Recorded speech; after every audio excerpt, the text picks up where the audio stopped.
Assalamualaikum warahmatullahi wabarakatuh. Perkenalkan, nama saya Endang Nurhartati dari Program Studi Teknologi Industri Pertanian Fakultas Teknik Universitas Wijaya Kusuma Surabaya. Di belakang ini background-nya ini adalah kampus kami, Universitas Wijaya Kusuma Surabaya. Ada 2 gedung kembar, Twin Tower, ya. Dan alhamdulillah ini dapat rekor muri, ya, untuk kampus budaya, dan juga ada 250 tanaman langka yang ada di sini, ya. Nah, pada hari ini saya akan menerangkan mata kuliah Wirausahaan Agroindustri, di mana mata kuliah ini adalah salah satu mata kuliah wajib yang ada di program studi Teknologi Industri Pertanian. Sebenarnya bukan hanya di prodi kami, tapi ini harusnya ada di semua prodi, sehingga lulusan perguruan tinggi akan mempunyai kompetensi, salah satunya adalah menjadi wirausaha, ya, menjadi wirausaha dan menjadi output kalau mahasiswa itu nanti lulus, dia mempunyai kompetensi tersebut sehingga bisa memberikan kontribusi kepada negara dengan lulusan perguruan tinggi itu akan dapat menciptakan lapangan pekerjaan sendiri, ya. Sehingga di sini dari wirausaha ini sebenarnya ada pendapat bahwa wirausahaan ini apakah bisa dididik atau bakat alami.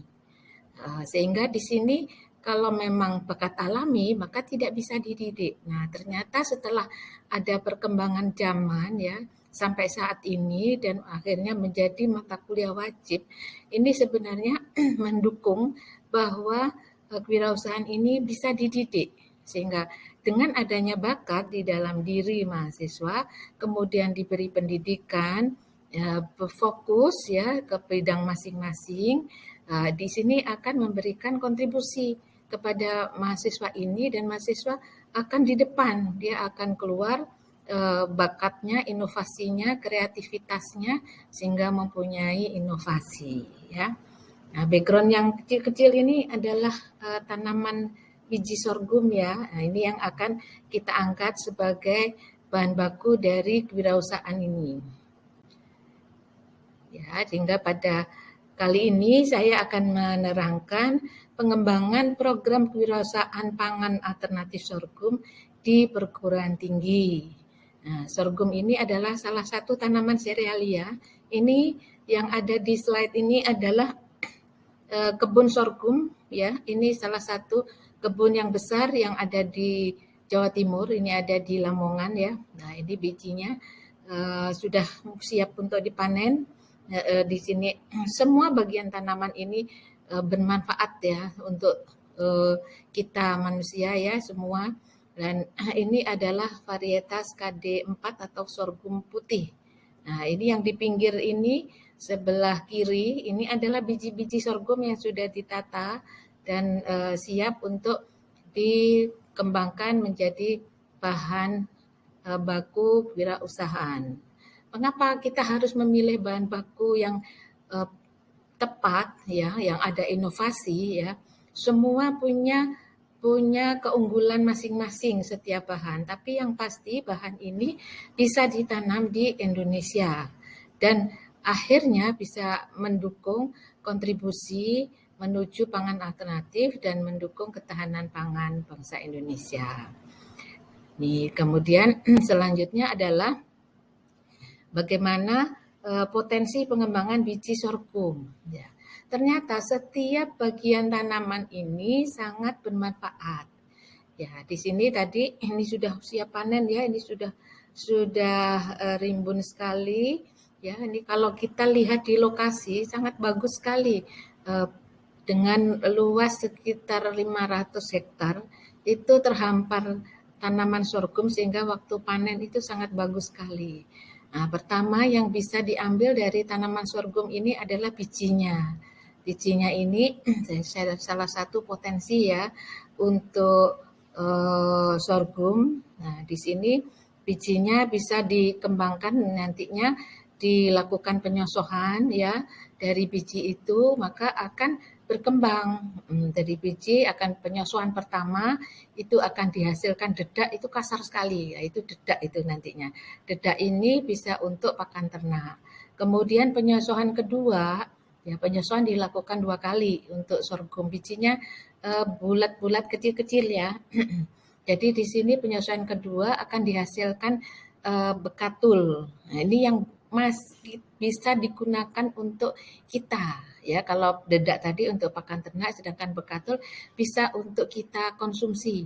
Nah, biasanya untuk sereal atau bisa dicampur dengan minuman ya. Dengan minuman itu bisa dicampur susu atau teh atau yang lain. Nah, biasanya bisa karena kandungan seratnya juga tinggi dan kandungan gizinya juga tinggi. Nah, baru setelah itu dihasilkan beras, nah, itu yang pertama. Kemudian beras ini akan digiling, nah itu bisa dijadikan tepung. Jadi banyak sekali ya yang bisa kita kembangkan dari biji. Kemudian dari batangnya, di sini batangnya sorghum ini seperti tebu, jadi manis sekali. Nah, kalau kita press ya, kita peras akan menghasilkan nira. Nah, nira ini bisa kita kembangkan menjadi gula cair. Nah, di sini satu keunggulan. Sedangkan bagasnya bisa kita fermentasi. Bagas itu adalah ampas dari batang, bisa kita fermentasi untuk pakan ternak. Kemudian yang tersisa lagi adalah daunnya. Daun otomatis untuk pakan ternak atau kompos. Nah, inilah bagian-bagian tanaman sorghum yang sangat bermanfaat. Ya.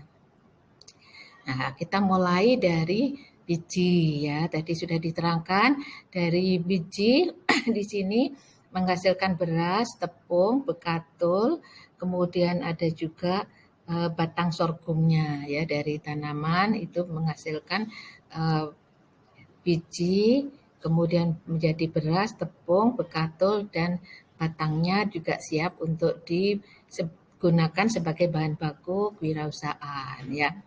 Dan aneka produk sorghum bisa dari beras, bisa dari tepung, bisa dari bekatul, ataupun bisa dari batang ya. Ini sorghumnya, ini berasnya. Nah, sorghum itu sebenarnya ada banyak varietas dan varietas itu sangat unik karena berbeda warna. Jadi yang kiri ini sorghum putih, sedangkan yang kanan ini sorghum merah. Ini satu keunggulan, baik itu bijinya maupun batangnya. Yang sorghum merah itu batangnya lebih manis ya, sedangkan yang sorghum putih lebih di bawahnya sedikit kemanisannya. Nah, dengan warna merah ini menjadi unik karena produk-produknya akhirnya bisa berbagai warna ya. Jadi di situ dengan semua kelebihan ini, makanya pengembangan sorghum itu sangat potensi untuk mendukung program pangan alternatif yang akhirnya bisa mendukung ketahanan pangan. Kalau terus itu secara berkelanjutan dikembangkan oleh masyarakat ya, sehingga bisa nantinya bisa jadi alternatif di semua masyarakat. Oke, kita lanjutkan di sini. Kita mulai melihat ya apa sih keunggulan dari segi nutrisi ya. Mengapa kok bisa menjadi salah satu pangan alternatif ya. Ternyata sorghum itu bisa disejajarkan dengan beras, jagung, gandum ya. Itu gizinya sejajar atau ada yang lebih tinggi, ada yang lebih rendah, kalori juga bisa disejajarkan ya. Dan ada vitamin, ada mineral juga. Nah, inilah yang menyebabkan sorghum ini mempunyai potensi sebagai pangan alternatif ya. Tapi selain kandungan nutrisinya yaitu adanya karbohidrat, protein, lemak ya, kemudian mineral dan vitamin, ternyata sorghum itu ada satu keunggulan yang sangat potensi untuk masyarakat ya, yaitu gluten free. Ya. Jadi tidak ada gluten, sehingga dengan adanya free gluten ini maka menjadi potensi ya untuk masyarakat atau konsumen ya, dalam hal ini konsumen yang alergi terhadap gluten. Jadi satu alternatif untuk konsumen yang alergi terhadap gluten. Kemudian lebih banyak serat ya, seratnya lebih banyak. Jadi kalau kita gunakan untuk produk itu biasanya ada kasar-kasar sedikit karena memang ada seratnya. Ya, kemudian ada antioksidan. Nah, ini terbukti di sini ada antioksidan yang penting untuk tubuh kita ya. Kemudian ada kelebihan lagi yaitu indeks glikemik yang rendah sehingga bisa digunakan untuk diet ya, dan ada kandungan taninnya juga. Nah, ini menjadikan sorghum ini bisa sebagai alternatif untuk pangan untuk diet karena makan sedikit saja itu beda dengan memakan beras ya, beras biasa dengan beras sorghum. Kalau beras sorghum sedikit aja udah kenyang. Nah, sehingga kalorinya otomatis juga turun dan bisa digunakan untuk diet ya. Jadi inilah keunggulan daripada sorghum. Yang pertama kita lihat ya, bahan baku kewirausahaan berbasis sorghum itu apa saja. Nah, ternyata di sini itu bisa bijinya. Biji aja sudah menjadi ladang untuk bahan baku kewirausahaan ya. Kemudian ada berasnya, ada tepungnya, ada bekatulnya, ada dedaknya ya, dan semuanya ini free gluten. Dan ada sorghum putih, ada sorghum merah. Ini sudah menjadi beras ya, ini beras, ini biji, ini beras, ini tepung ya. Bekatul itu yang penyesuaian pertama, sedangkan pertama itu dedak, yang kedua adalah bekatul. Jadi bekatul yang lebih halus dan mahal, nilainya lebih mahal dari tepung ya bekatul itu. Kalau di marketing di pemasaran ya, itu bisa jadi keunggulan sendiri bekatul sorghum karena ada berbagai warna.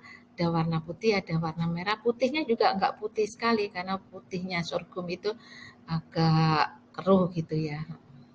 Dan tanpa bahan pemutih sehingga warna asli dari sorghum. Nah, inilah jadi keunggulan tersendiri untuk sorghum untuk dikembangkan menjadi bahan baku kewirausahaan. Mengapa ini penting ya memilih bahan baku itu karena ingin memberikan kontribusi yang besar dan unik ya, dan ada inovasinya sehingga entrepreneur muda, calon entrepreneur muda atau mahasiswa atau lulusan perguruan tinggi nantinya harus punya inovasi sendiri sehingga nanti bisa bersaing dengan wirausaha-wirausaha yang sudah lebih dulu ya.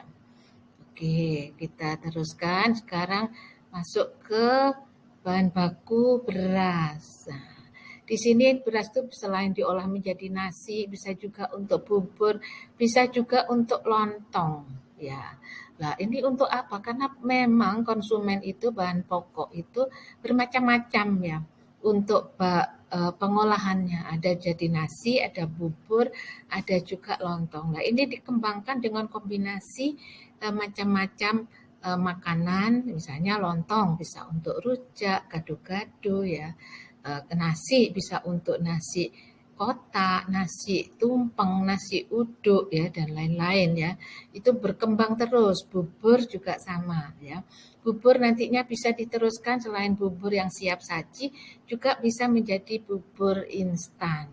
Itu terus akan ada inovasinya dari bahan baku beras. Nah, ini khusus beras ya. Dan unik karena ini sebenarnya sorghum putih ya, tapi kalau setelah dimasak itu ada merah-merahnya sedikit. Nah, kalau sorghum merah itu benar-benar warnanya merah ya, tidak ada putihnya seperti ini. Gitu. Ini uniknya. Jadi bagus sekali untuk ini dan pernah di antara ini unit kami itu ada yang menang ya di dalam lomba tumpeng sorghum, kemudian rujak sorghum. Nah, itu karena jadi keunggulan menggunakan pangan alternatif ini. Ya. Nah, ini kemudian salah satu produk dari bahan baku beras sorghum itu adalah nasi bakar sorghum ya. Biasanya nasi bakar dari nasi putih ya biasa. Nah, ini diganti dengan sorghum ya. Bisa digunakan 100% sorghum dan kemasannya lebih kecil karena kalau sedikit aja sudah kenyang sehingga variasinya bisa lebih banyak ya. Untuk meningkatkan gizi itu memang selama pandemi ini kita harus mengkonsumsi banyak protein sehingga kita kombinasikan dengan kalori yang rendah dari sorghum, proteinnya tinggi. Ini bisa bermacam-macam ikan ya, mulai dari tuna ya, kemudian daging atau ayam. Ini bisa digunakan untuk variasi daripada nasi bakar sorghum. Jadi seperti ini. Jadi punya nilai lebih untuk hasil produk sorghum. Kemudian yang unik kalau nasi bakar itu mungkin untuk bapak-bapak, ibu-ibu ya. Kalau ini adalah untuk adik-adik. Nah, kita harus memberikan edukasi kepada adik-adik kita ya, ada adik SD, SMP ya. Itu dengan adanya nasi bento sorghum. Nasi bento itu biasanya dibuat untuk presentasi, jadi kemasannya itu yang bagus, yang menarik adik-adik. Misalnya kalau adik-adik SD ya, itu ada yang perempuan, ada yang laki gitu, nasinya dibentuk bunga, yang laki dibentuk mobil gitu ya. Itu sangat menarik. Nah, ini edukasinya di sana. Bagaimana memasyarakatkan produk pangan alternatif sorghum menjadi bahan entrepreneur kita sehingga bisa bisa berkembang dan bisa menjadi unggulan ya di dalam produksi dari kegiatan entrepreneur ini ya. Jadi konsumennya bisa mulai dari adik-adik, remaja ya atau SD, SMP, SMA, bisa juga Bapak Ibu ya, bisa juga lansia karena ini bagus dan kalau adik-adik juga punya ini alergi terhadap gluten, maka ini adalah jadi satu solusinya.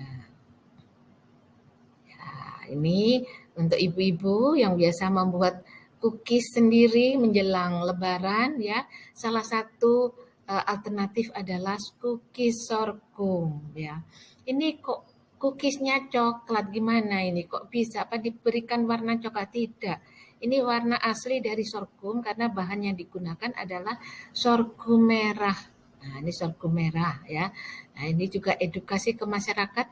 Jadi cookies coklatnya ini alami karena dari tepung sorghum merah ya. Sehingga kalau lebaran itu biasa kan ada kita sedia sunahnya ada kurma. Nah, kurmanya bisa jadi toppingnya.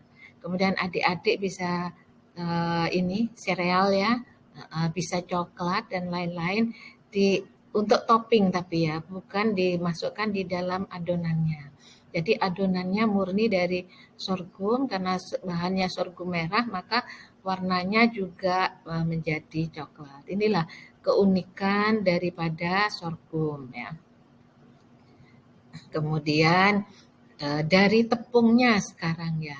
Nah, tepung itu bisa juga digunakan menjadi bahan-bahan inovasi yang lain, yaitu kesukaan kita semua. Apa itu? Adalah mie ya. Karena ini ada dua, sorghum putih dan sorghum merah, maka di sini mie-nya beda.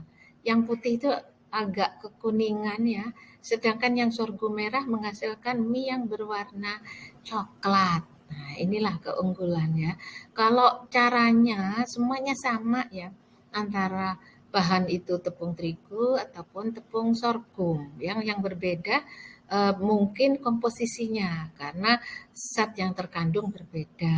Nah, ini butuh keahlian khusus ya. Nah, kita harus belajar cepat bagaimana mengolah tepung sorghum ini menjadi mie ya.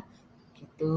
Ini jadi satu alternatif untuk produk wirausahaan ya. Kemudian selanjutnya adalah nah di sini tadi sudah diceritakan bahwa selain biji, beras, tepung, bekatul, ada batang ya. Batang sorghum. Kenapa? Batang itu kalau dipres, berarti batangnya seperti ini, seperti tebu ya, tapi lebih kecil. Kalau tebu kan besar ya, ini separuhnya, separuh dari tebu. Kalau dipres ini akan mengeluarkan niranya ya. Nah, kemudian pengolahannya sama ya, hampir sama dengan tebu ya, tapi ini skala lab bisa. Jadi di sini akhirnya akan membentuk gula cair. Nah, gula cair ini tidak bisa mengkristal. Sudah kita coba tidak bisa kristal, jadi seperti madu. Nah, ini bisa kita encerkan untuk minuman. Jadi sari batang sorghum. Ini sari batang sorghumnya. Ini gula cairnya atau sirupnya dan seperti madu. Dan zat gizinya itu hampir sama juga dengan madu. Nah, ini menjadi alternatif ya untuk pengembangan bahan pemanis alami. Ya, ini alami. Kalau dirasakan itu rasa sorghumnya khas. Ya, rasa sorghumnya ada rasa khasnya. Dan untuk sorghum merah itu lebih manis daripada sorghum putih. Nah, ini adalah dari batang ya. Kemudian nanti produknya bisa gula cairnya sendiri, bisa sarinya. Dan bisa dikembangkan ke bahan makanan yang lain. Misalnya puding ya, itu bisa pakai gula cair atau yang lainnya lagi dengan menggunakan bahan pemanis alami. Sekarang banyak ya minuman-minuman berbasis alami ya, misalnya Witang Uwo atau secang. Nah, sebaiknya gula juga alami. Salah satu alternatifnya adalah gula cair sorghum. Nah, inilah jadi satu keunggulan sendiri. Oke, sekarang kita lanjutkan. Nah, selain pangan, biji sorghum itu juga bisa kita, ini bijinya ya, ada biji merah, ada biji putih. Nah, bisa menjadi merchandise ya. Jadi ini kreasinya souvenirnya. Jadi bisa jadi vasnya, jadi tempatnya. Jadi tempatnya ini yang titik-titik ini adalah biji sorghum. Nah, kita bisa kombinasi dengan botol, tutup plastik, karton bekas ya. Jadi tidak ada yang dibuang karena nantinya kita bentuk seperti ini, hiasan-hiasan ini ya, ini titik-titiknya, ini bagian luarnya, ini kita kasih lem, kemudian kita tempel biji-biji sorghum. Termasuk bunganya ini ya, berbentuk bunga. Ini bisa juga di sini kita rangkai dan luarnya diberikan biji sorghumnya. Nah, sehingga tertata, sehingga terbentuk kreasi ya, merchandise ini yang unik karena berbentuk sorghum. Oke. Kemudian ini bisa merah, bisa putih ya sorghumnya, sehingga full aneka produk sorghum bisa digunakan. Kemudian ada yang lain, yaitu sorghum sendiri itu bisa jadi vas untuk kita ada kegiatan-kegiatan, itu bisa ada bunganya sorghum asli. Nah, ini asli nih bunganya. Daunnya juga asli. Jadi pada saat kegiatan daunnya kita petik yang segar sehingga terlihat di sini bahwa daun sorghum akan ada sorghum hasilnya yang sudah siap panen ya. Ini kita keringkan. Sorghum itu tidak kita ambil bijinya tapi kita keringkan sehingga kita bisa simpan dan bisa gunakan untuk vas ya. Bisa juga untuk kalau ada kegiatan itu kita ambil ini gelas ya, gelas-gelas yang cantik kan banyak ya, mungkin kita sudah punya masing-masing. Ini kita isi biji sorghum. Ada biji sorghum merah, ada biji sorghum putih ya. Nah, ini kasih nama ini ya untuk setiap meja sorghum 1, sorghum 2, sorghum 3. Nah, sehingga satu ruangan hall besar itu akan penuh dengan sorghum. Sudah hiasannya, vasnya pakai sorghum, kue-kuenya pakai sorghum juga, sehingga ini menambah nilai dari sorghum ya. Aneka kue sorghum, aneka makanan atau nasi sorghum ya. Kemudian vasnya juga sorghum. Jadi benar-benar kita memberikan yang terbaik dengan bahan alternatif sorghum ini ya. Oke, ini langka ya, tidak ada dijual kalau kita tidak buat ya. Nah, ini kan kita harus buat dan kita harus rawat supaya awet. Jadi kekeringannya harus dijaga supaya apa? Supaya tidak mudah rusak karena ini asli biji sorghum ya. Asli dari biji sorghum. Nah, ini alangkah indahnya kalau kita tidak ada bahan yang terbuang ya, semua bisa digunakan sebagai bahan baku untuk kewirausahaan. Nah, selanjutnya bagaimana kita meneruskan secara berkelanjutan. Nah, di sini karena sudah dilewati beberapa tahap penelitian, kemudian kegiatan-kegiatan pengabdian masyarakat yang terintegrasi dengan pendidikan, yaitu pada pendidikan kewirausahaan, mata kuliah ini yang sekarang kita ikuti ya, mata kuliah kewirausahaan, khususnya kewirausahaan agroindustri. Maka di sini kita sudah mendirikan sentra entrepreneurship sorghum di universitas kami, Universitas Wijaya Kusuma Surabaya. Dan sampai saat ini ya sebenarnya kita sudah lama penelitian ini ya, mulai dari bijinya, dari awal itu sekitar tahun 2009 sampai sekarang. Nah, ini sudah berkembang sehingga sentra ini sudah mendirikan unit entrepreneurship sorghum. Siapa saja unit ini? Ada dari alumni, ya, alumni kami, alhamdulillah banyak yang bergerak kewirausahaan di dalam berbasis sorghum. Ada yang bijinya, ada yang berasnya, ada tepungnya ya. Juga Civitas Akademika, juga masyarakat yang menjadi binaan-binaan kami.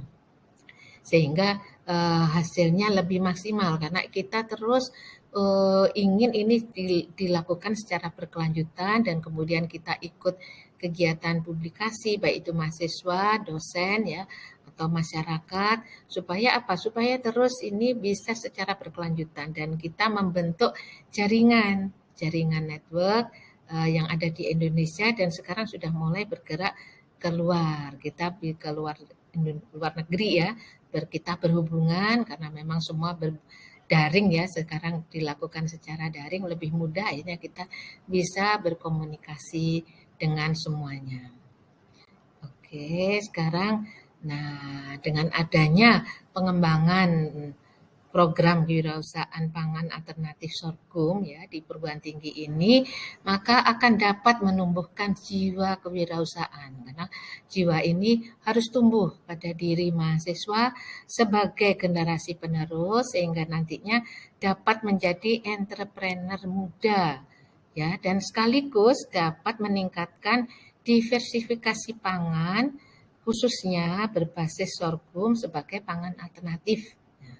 Kalau kegiatan ini terus ya dilakukan secara berkesinambungan, insya Allah ya sehingga akhirnya akan dapat mendukung ketahanan dan kemandirian pangan bangsa Indonesia.